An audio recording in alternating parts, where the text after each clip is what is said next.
जी हाँ संगियो ते दोस्तों, सारियां चीज़ां तुसां की दस्या, लेकिन एक बड़ी अच्छी और बड़ी मज़े नी चीज़ मिगी लगी। मैं आख्या लाजमी वो मैसेज छोड़िया जाए। सफाई ने सफ़े मान है। साढ़े 3 दोस्त इस एरिए की पहचान, इस एरिए की सफाई ना बहुत ख्याल रखें। एक गौरमेंट ने तरफों हायर किए गए बंदे। अज इतना इतमाही कुर्बानी है, कम अज कम 25-26 जानवर जब होने पे, और तुसा हमारी बैक साइड ते तो ये ओजड़ियाँ पियान जी, ठीक है।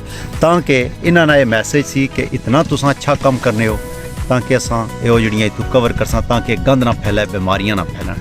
मैं इस टीम की बड़ा अप्रिशिएट करना, बड़ा खुश होया और इस मैनेजमेंट पर कि इतना अच्छा काम है। अच्छा तुसा की एक नवी चीज़ भी दसना इसने हवाले में आज